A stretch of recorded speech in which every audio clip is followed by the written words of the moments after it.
Acid हल्ल्यातून बचावलेल्या महिलांचा संघर्ष हा केवळ वैयक्तिक नाही तर संपूर्ण समाजाला अधिक संवेदनशील आणि जबाबदार बनविणारा आहे.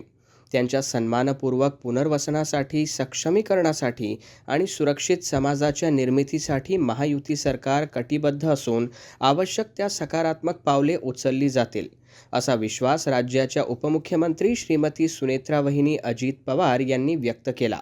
राष्ट्रवादी काँग्रेस पक्षाच्या प्रदेश कार्यालयात ॲसिड हल्ल्यातून बचावलेल्या महिलांच्या प्रतिनिधी मंडळाने महाराष्ट्राच्या उपमुख्यमंत्री श्रीमती सुनेत्रा वहिनी पवार यांची भेट घेतली.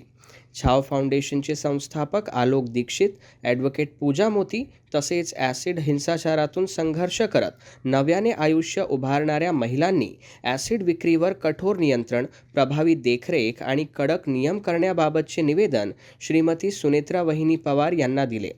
आयुष्याशी कठोर संघर्ष करणाऱ्या महिलांच्या वेदना आणि अपेक्षा एका संवेदनशील महिला नेतृत्वापर्यंत थेट पोहोचल्या. उपमुख्यमंत्री श्रीमती सुनेत्रा वहिनी पवार यांनी प्रतिनिधी मंडळाचे आत्मीयतेने म्हणणे ऐकून घेत त्यांच्या प्रश्नांबाबत सकारात्मक भूमिका व्यक्त केली.